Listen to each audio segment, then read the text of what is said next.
Ça fait 45 minutes qu'elle s'échauffe.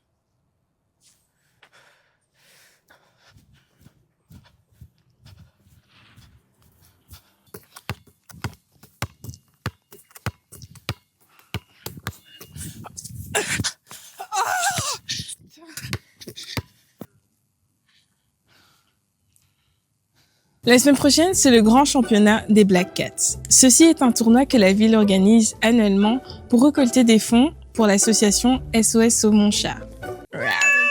L'année dernière, on est ressorti avec 30 000 euros. Et sans me vanter, ça fait 3 ans que je ressors avec la médaille de meilleure joueuse. Cette année, Tryphène a décidé de participer. Et là, ça fait 6 mois qu'elle s'entraîne. Enfin, s'entraîner. Oh oui, c'est quoi ça? Je dirais plutôt qu'elle transpire plus qu'autre chose, mais voilà, c'est déjà quelque chose, quoi. Je trouve que elle a un petit souci. Elle hésite encore trop. Et donc, je me suis dit, qui mieux que moi pour lui montrer comment faire? Tryphène, passe-moi la balle. Quoi? Non, attends. Je pense que cette fois-ci, je l'ai. Regarde, Jessica. Regarde. Attends, non. Peut-être si je me mets là. Attends, je te la passe? Oui, passe-moi Ok. la balle. Non, attends. Regarde, Tryphène, c'est pas aussi difficile. Prends la balle, tu te mets comme ça, et puis... Ouais, il y a un truc qui m'énerve chez elle. Vraiment. C'est que, genre, elle est trop pressée. Elle me laisse pas le temps de faire les choses. Ce qu'elle comprend pas, en fait, c'est que elle et moi, on n'est pas pareil et que j'ai besoin de temps. J'ai besoin de temps. Le temps de m'imprégner la chose, le temps de comprendre si je suis assez prête avant de marquer mon but, enfin de lancer la balle dans le panier, quoi. Elle sait que c'est très important et d'ailleurs, je lui suis très, très reconnaissante de vouloir m'aider à m'entraîner pour ce championnat. Mais c'est pas en me pressant ou en me regardant comme ça que ça va aller, quoi. Elle doit me laisser faire les choses à mon aise. Et quand je serai prête, quand je sentirai la chose, quand les étoiles seront alignées, ben là, je vais marquer. Et ça ira. Ouais, ça va aller. Je pense.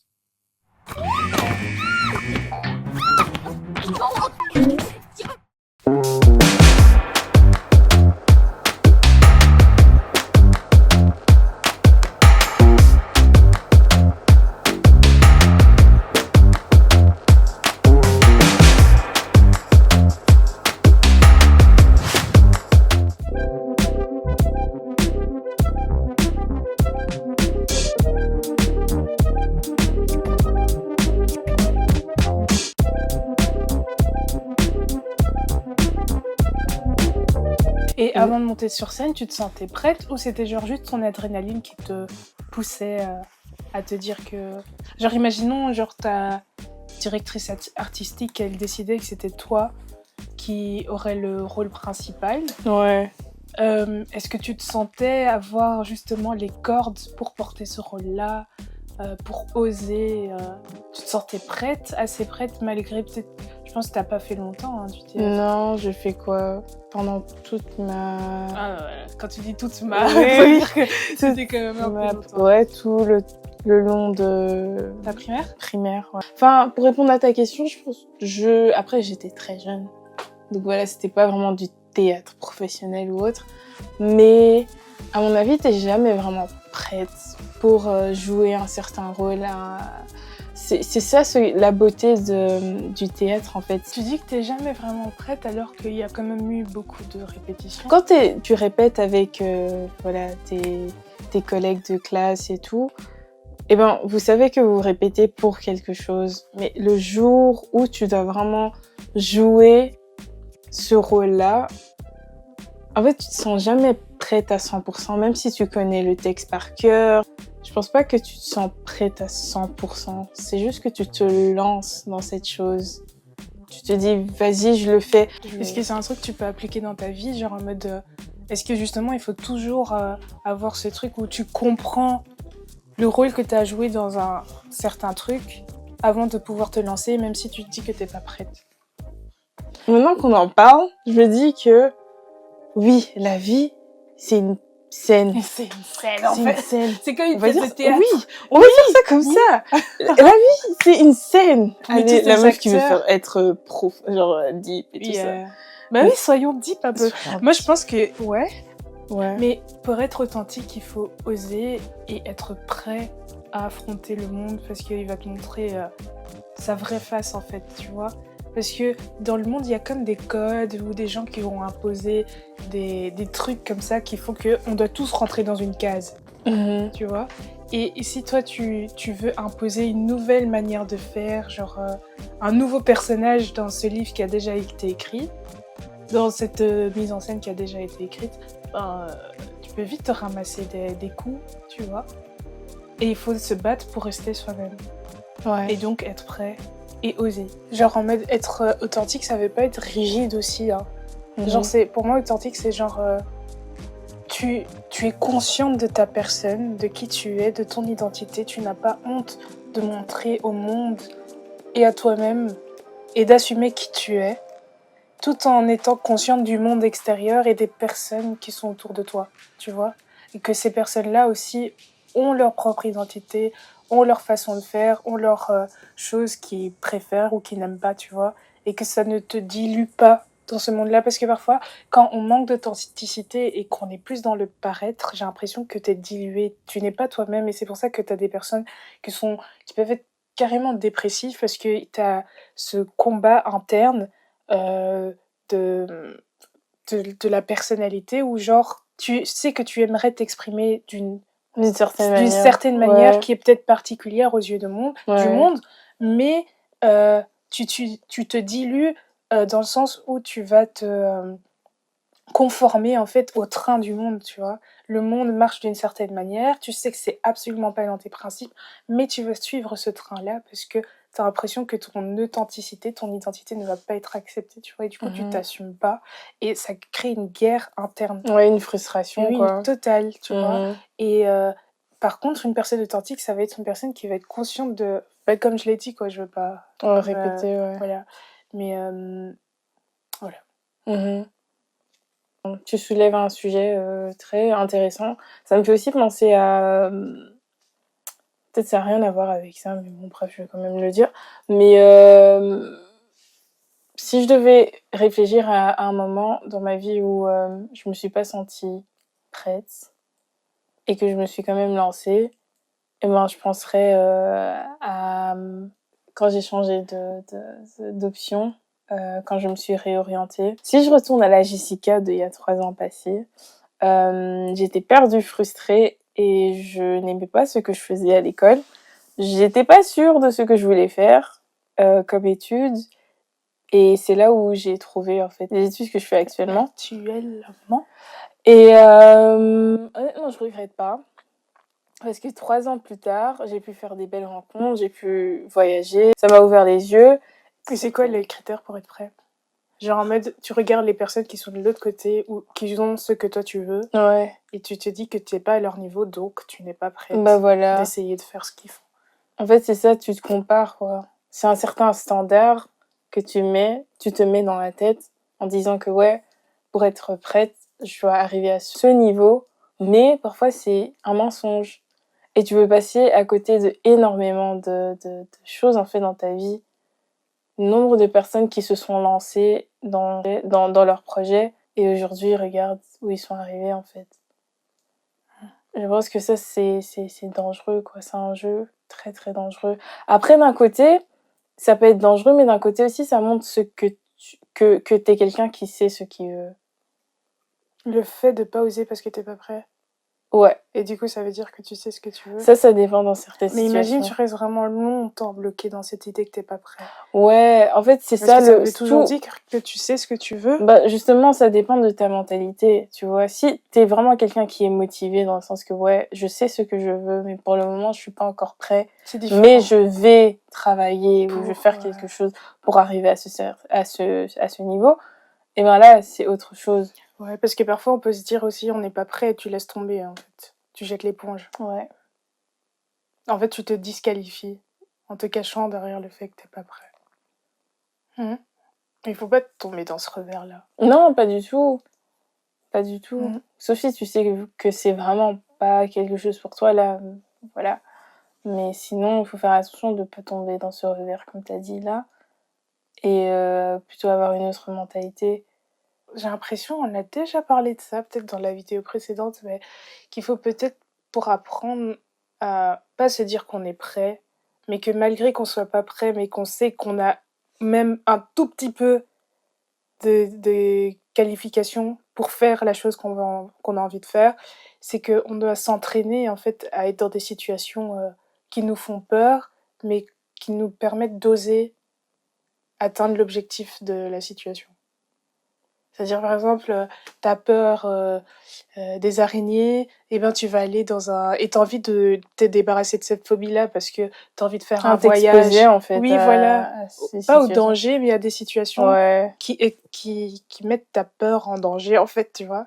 Les deux dangers se mettent ensemble, et puis tu te rends compte qu'en fait, c'est pas si grave que ça, et que tout se passe, en fait, dans le cerveau. Tout est une manière de concevoir les choses. En fait, c'est vraiment ça, si on arrive à shift notre manière de voir les choses et qu'on se dit non, j'ai tout ce qu'il faut pour être là, pour atteindre mes objectifs, pour être considérée comme qualifiée, ben je peux le faire, tu vois. Après, c'est facile à dire, mais c'est vraiment un mind shifting, tu vois. Et pour t'entraîner à faire ça, je pense qu'il faudrait vraiment faire des petits objectifs où tu t'exposes à tes craintes. Ouais, je pense que ce changer qui ça. fait peur, ce qui nous fait détourner de nos objectifs, c'est la crainte d'être rejeté, je pense. Ça peut être lié à ça. Parce qu'en fait, tu peux savoir que si tu te lances dans ça, eh ben non, c'est même pas la crainte d'être rejeté, c'est la crainte de pas savoir en fait ce qui va se passer. Oui. En fait, C'est- peut-être parce qu'on est tous des control freaks.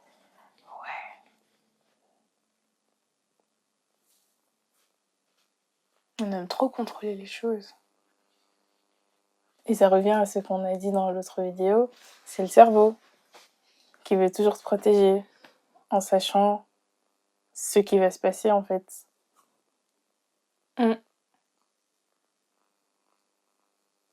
En parlant de ça, Quoi?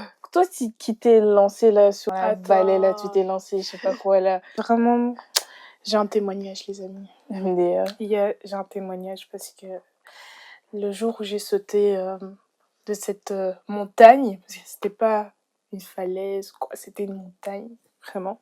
Donc en gros, j'ai été en solo trip, travel, toute seule, j'ai été en Albanie, et déjà ça c'était déjà le premier cap à augmenter. Ça aussi je me sentais pas prête, Jessica, je me sentais pas prête. D'ailleurs à chaque fois que je vous disais ouais je vais partir, j'étais en train d'envoyer des messages à toutes mes copines pour voir si elles étaient dispo pour partir avec moi. Moi je croyais pas. Et par la gloire de Dieu, tu croyais pas en moi? Je pensais Ben pas voilà, que t'allais aller en fait. J'ai confondu mes ennemis.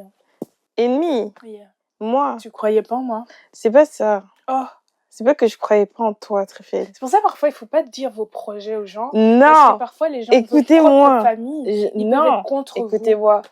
Ça fait des semaines qu'elle me parle de l'Albanie.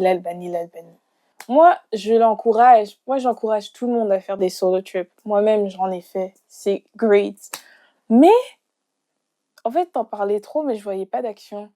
Oui, mais Genre, j'avais à chaque pas fois, besoin. d'abord T'avais parce besoin de qu'au quoi comme début, preuve au d'action? début, on était censé aller à 2, à 3, avec maman. Puis, bon, maman bailed out. Moi, j'ai pas pu venir.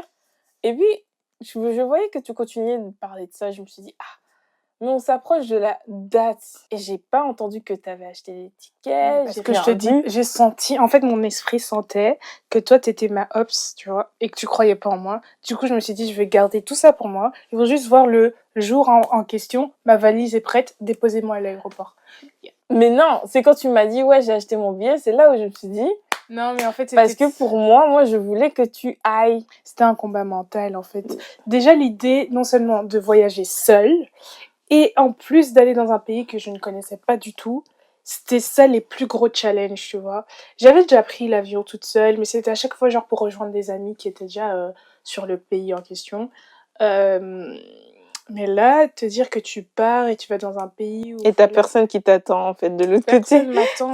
Et en plus, j'ai fait quelle idée aussi de prendre un hôtel qui se trouvait à 2 heures de l'aéroport. Donc, j'étais paniquée par l'idée de me retrouver seule dans un taxi pendant 2 heures. Et tout ça, je me qualifiais de non prête Ouais. à atteindre le pas. Je me disais, non, vas-y, c'est mieux, je fais des solo trips, genre ici en France, en Hollande et tout ça. Et pour finir, je pense que j'en avais un peu trop marre d'enchaîner mes journées de travail. Donc je me suis dit, non, il faut que je parte parce que si je rentre au travail après ma semaine de congé, je serais vraiment pas contente. Je l'ai fait, je suis partie. Les premiers jours, je me suis grave ennuyée parce que je sais pas trop sortir de l'appartement, mais je sortais quand même. Mais après des heures et des heures de réflexion, à me motiver toute seule devant le miroir, genre en mode vas-y, tu peux sortir, tu vas pas avoir... Enfin, il va rien t'arriver, ça se trouve, tu vas rencontrer des gens qui parlent français et de ton âge, et voilà. Et je suis sortie, j'avais l'impression que les gens me regardaient, mais je pense que j'avais plus cette impression-là parce que je me disais que les gens vont me regarder, tu Ouais, en vois. fait, si Et tu du te coup, mets ça dans la tête, mais et ben ton vraiment, cerveau, il va que chercher des gens qui te regardent, tu mais vois. exactement. Et du Donc, coup, beaucoup j'étais, t'as mis oui, sous... vraiment, C'est demain, elle normal. est pas de papa, Bah les yeux se oui. regardent et tout ça. Et puis, je me suis dit, au fil des jours, genre au deuxième jour, troisième jour, là, je me suis dit, mais en fait, meuf, t'as payé cher ton hôtel, t'as payé cher ton billet, t'as payé cher tout ça. Tu vas profiter de toutes les minutes de ces vacances. Et tu t'en fous du regard des gens ou de ceux que tu penses qu'ils pensent de toi, tu vois. Et donc, en adoptant cette mentalité, ça a shifté complètement mon séjour. Et au point où j'ai pris la décision de faire de la parapente. En gros, j'étais posée sur la plage en train de lire mon livre et tout, et puis je voyais des sortes de cerfs-volants dans le ciel. Et puis je me dis, mais putain, c'est un parachute là. Et, mon et du coup, talent. ça va. Et du coup, après, j'ai pris contact avec un type qui proposait ce service-là. Et je l'ai pas annoncé à tout le monde. J'en ai parlé à Jessica. D'abord, c'était genre en mode, oh, regarde ce TikTok, tu penses quoi de si je fais ça? Encore une fois, elle me dit, fais pas ça. Non, ouais, Purée, oui. heureusement que je l'ai pas écouté. Non, fais pas Heureusement ça. que je l'ai pas écouté. J'avais une bonne raison pourquoi je t'ai dit de pas faire ça et tu sais très bien Je suis pourquoi. revenue en Belgique. Voilà. Si c'était ça, t'as raison. Et pour finir, les gars, je suis montée dans les cieux et c'était trop bien. En fait, tout le processus, j'étais en stress en fait. Le matin, j'ai mangé quand même, j'ai réussi à manger. J'ai essayé de pas penser à ça, j'ai regardé une série et tout ça parce que le rendez-vous était à 13h. Donc j'avais du temps à tuer et tout ça. Et quand j'arrive, je commence à prier, je dis Seigneur, en fait, si tu veux pas que je fasse ça, mets vraiment des oppositions du style la pluie ou Oh, des c'était ça trucs, ta prière. ou du Tu t'es non, pas non, repenti, non, genre même pas. Parce que Seigneur, j'étais convaincue. si ça En va fait, je pas. m'étais donné comme objectif, tu sautes et après tu vas manger une glace. Ah, Ouais, d'accord. ouais, ouais. C'était même pas si ça marche pas. On va se voir aujourd'hui. Non, non, non. Parce que sinon, là, je m'étais fausse dans le fait que ça allait rater et que vous allez pleurer mon nom aujourd'hui. Il y a des trucs que tu peux pas Je dire. sais, je peux pas dire ça parce que Oui. maman, elle va voir. Dis pas des trucs pareils. Qui va pleurer ton nom? Pourquoi? On Hein? va pleurer de joie. Bref, c'est pas arrivé, gloire à Dieu. En gros, voilà, j'ai sauté. C'était stressant de monter là-bas, de réaliser à quel point on était très, très, très haut, à quel point il fait très calme là-bas en haut. Et il pleuvait. Du coup, c'était le premier signe, j'étais là et il pleut. Je me suis pas retrouvée. Déjà aussi, je faisais de la parapente toute seule, donc qui allait garder mes affaires? Donc je savais même pas comment ça allait passer. Ça allait se passer. Et pour finir, je suis tombée sur 2 Françaises trop mignonnes qui avaient aussi rendez-vous, genre 1 heure après moi. Et les choses ont fait, les circonstances ont permis qu'on se retrouve à 3 à le faire en même temps. Donc on est arrivé là-bas. Et elles ont sauté toutes les 2 en premier et moi j'étais la dernière à sauter. Et en fait, une fois que t'étais là, il y avait plus le choix. Dès qu'on m'a accroché, on m'a mis l'arnais, tous les trucs comme ça, les fils et tout ça. No going back. Le mec il me disait tu cours, tu regardes vers la mer, tu regardes pas le sol, tu regardes ton objectif. Moi j'ai pris ça vraiment comme ça en mode waouh Dieu tu me parles ici, c'est très prophétique. Mais bon bref, c'est quand même une dinguerie d'avoir une leçon prophétique Bah, de en cette sautant, manière-là, ouais. en ce temps. en mettant sa vie en danger. Mais bon, c'est des professionnels quand même. Je lui ai quand même demandé ça faisait combien de temps qu'il faisait ça. T'as demandé? Oui. Je lui ai dit, ça fait combien de temps que vous faites ça? Il m'a dit que ça fait 15 ans. J'ai fait, oh ça va, trop bien. Et il m'a dit, s'il te plaît, cours, ne t'assieds pas. Je te dirai quand il faudra t'asseoir et regarde pas le sol. Et donc là, il fait, run! J'étais là, hein? Et puis je commence à courir. Mes pieds, ils montent, enfin, ils sont plus sur le sol. Et puis je vois là, on redescend, genre ça retouche le sol. Et donc je continue à courir jusqu'à ce que je cours en l'air. Vraiment voir cette vidéo Oui, parce cette que vidéo, elle ses est trop jambes, c'est trop marrant. Ce que ça fait, c'est... En fait, au moment où il me disait cours et tout ça, j'étais stressée, je voulais plus. J'étais là, mais qu'est-ce que tu fous ici? En plus, c'était trop drôle parce que dans le taxi qui nous menait vers le sommet, ben, mon père, il m'a appelé à ce moment-là. Et j'ai répondu, je lui ai dit, oui, attendez, j'ai une activité à faire et je vous rappelle après. Et je l'ai rappelé après. Il ne savait pas que sa fille allait sauter. J'ai sauté le pas, j'ai été dans les airs. Et c'était magnifique, c'était trop bien. J'ai stressé pour rien, c'était vraiment bien là. C'était bien. Leçon de vie, il faut oser. Parce que la beauté se trouve de l'autre côté de la peur. De la peur. Ouais. Ouais, vraiment trop cool. Et puis j'ai été manger ma glace avec des crêpes. Ah, Enfin, supplément avec crêpe. glace. La glace dessus. Très bon milkshake myrtille. Non, mais ça, c'est une très belle histoire, témoignage, comme tu dis. Témoignage. Ça montre que, en fait, il faut pas attendre de ressentir un sentiment. Oui, parfois, en fait, il faut D'être brusquer ton être. Ouais. Tu vois, tu brusques, tu dis, Allez, il y aura jamais un sentiment qui va venir, qui va te dire, ouais, c'est bon. prêt. Non. Faut juste Sinon, oser, tu vas faut tellement se passer faire. à côté Ouais. de Tellement de choses. Tellement. De choses, une belle histoire, et voilà, il faut juste oser, quoi. Tu sais jamais ce qui peut se passer. Et what is the worst that can happen? No. Vraiment, la pire des choses qui peut t'arriver, c'est de mourir. Bon, on va arrêter là, parce qu'en fait, c'est trop dramatique. Tu sais, moi et toi, on pense pareil. Ouais. Mais on peut pas dire des trucs comme ça. Ok, bah ça, je vais peut pas pas dire. dire. Non, on peut pas dire des trucs comme ça. C'est vrai. Bref, oser et sauter.